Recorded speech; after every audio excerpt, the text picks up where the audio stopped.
हरे कृष्णा राधे राधे। माघ मास माध्यम अध्याय 21।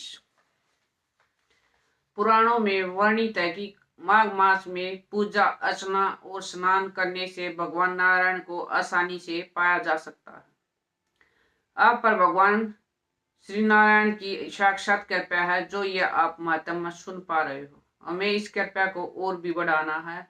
माँ के इस माध्यम को सुनकर दान और स्नान करने से अधिक पुण्य अर्जित करना है।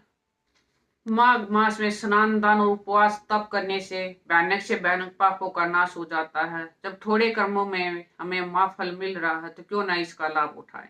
इस महीने में जो व्यक्ति भगवान विष्णु के और माँ लक्ष्मी की उपासना करता है उसकी सारी मनोकामनाएं पूर्ण होती हैं। अब श्री गणेश जी महाराज और अपने गुरुदेव को याद करते हुए माघ मास माध्यम अध्याय 21 को सुनते हैं।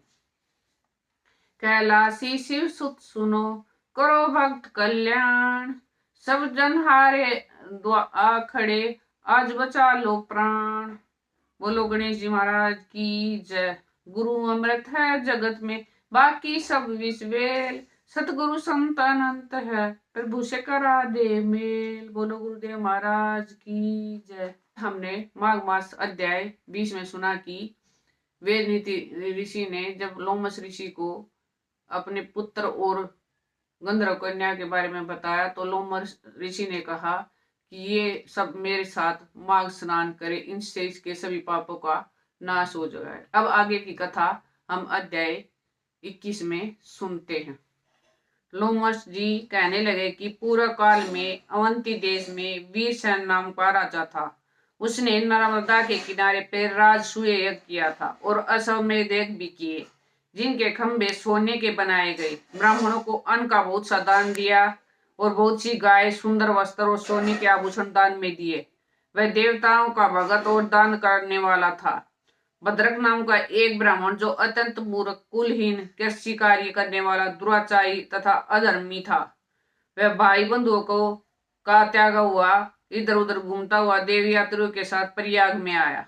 माघ में उनके साथ 3 दिन तक स्नान किया। वह 3 दिन में ही निष्पाप हो गया और फिर अपने घर चला गया। वह ब्राह्मण और राजा दोनों एक ही दिन मृत्यु को प्राप्त हुए। मैंने इन दोनों के बराबर इंद्रलोक में देखा। तेज, रूप, बल, स्त्री, वस्त्र और आभूषणों में दोनों समान थे। ऐसा देखकर उसके माध्यम को क्या कहा जाए। राजसूय करने वाला स्वर्ग को सुख भोग कर भी फिर भी जन्म लेता, परंतु संगम में स्नान करने वाला जन्म मरण से रहित हो जाता है। गंगा और यमुना के संगम की हवा के स्पर्श से ही बहुत से दुख नष्ट हो जाते हैं, अधिक क्या कहे। और किसी भी तीर्थ में किए गए पाप माघ मास में प्रयाग में स्नान करने से नष्ट हो जाते हैं।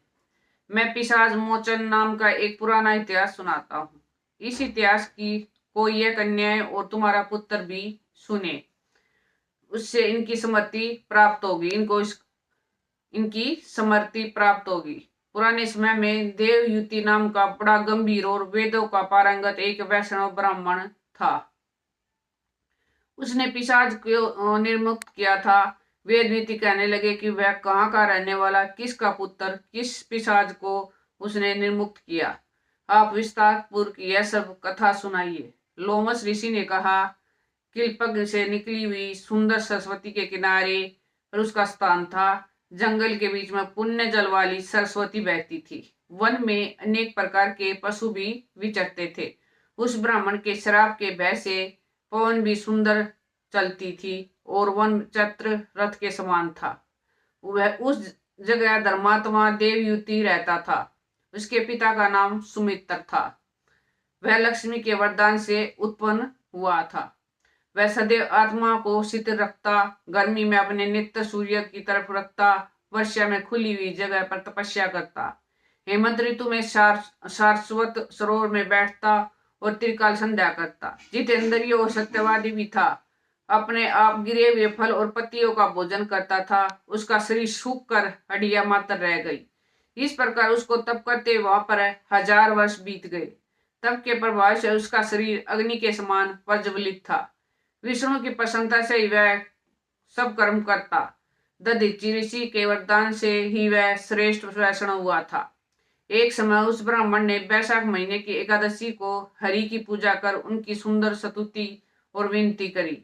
उसकी विनती सुनकर भगवान उसी समय गरुड़ पर चढ़कर उसके पास आए। चतुर्भुज विशाल नेत्र मेघ जैसा स्वरूप भगवान को स्पष्ट देखकर प्रसन्नता के मारे उसकी आंखों में आंसू भर आए और कृतकृत होकर उसने भगवान को प्रणाम किया। उसने अपने शरीर को भी याद न रखा और भगवान के ध्यान में लीन हो गया। तब भगवान ने कहा कि हे देवयुति, मैं जानता हूं कि तुम मेरे परम भगत हो, मैं तुमसे अति प्रसन्न हूं, तुम वर मांगो। इस प्रकार भगवान के वचन सुनकर प्रेम के मारे लड़खड़ाती वाणी में कहने लगा कि हे देवादिदेव, अपनी माया से शरीर धारण करने वाले आपका दर्शन देवता को भी दुर्लभ है। अब अपना दर्शन भी हो गया, अब आपका दर्शन भी हो गया, मुझको और क्या चाहिए। मैं सदैव आपकी भक्ति में लगा रहूं। अब भगवान उसके वचन सुनकर कहने लगे कि ऐसा ही होगा, तुम्हारे तप में कोई बाधा नहीं पड़ेगी। जो मनुष्य तुम्हारे कहे गए स्त्रोत को पढ़ेगा और उसको मुझ में अचल भक्ति होगी, उसके धर्म कार्य सांगोपांग होंगे और उसकी ज्ञान में परम निष्ठा होगी। 21वां अध्याय संपूर्ण।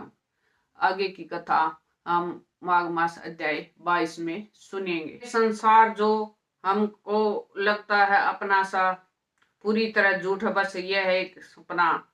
याद रहता है सबको अपना एक काम, प्रभु नाम सत्य है, बाकी सब नाकाम। जब हमको ये पता है कि भगवान श्री कृष्ण हमारा एक सहारा है, क्यों हम औरों से आस लगाए बैठे हैं। बस हमारे सत्कर्म ही हमारे साथ जाएंगे, बाकी सब यही रह जाएगा। पर हम क्या करते हैं कि बाकी सबको तो याद करते हैं पर अपने कर्मों पर ध्यान नहीं देते। जाग जाओ, ज्यादा से ज्यादा नाम जाप करो, क्योंकि पुराणों में भी कहा गया कलयुग केवल नाम आधारा। कलयुग में नाम जाप करके हम भक्ति मुक्ति शक्ति सब कुछ पा सकते हैं। कलयुग में मुक्ति पाना बड़ा सरल है। कहा गया कि कलयुग केवल नाम आधार है, इसलिए हर समय हर पल हर सांस के साथ नाम जाप करते रहो और प्रेम से हर समय नाम जाप करो और प्रेम से बोलो हरे कृष्णा कृष्णा कृष्णा हरे हरे, हरे Ram Ram Ram Hare Hare. Please in video को ज्यादा से ज्यादा शेयर कीजिए, अपने शास्त्रों का ज्यादा से ज्यादा प्रचार कीजिए। ये भी एक सेवा है। राधे राधे।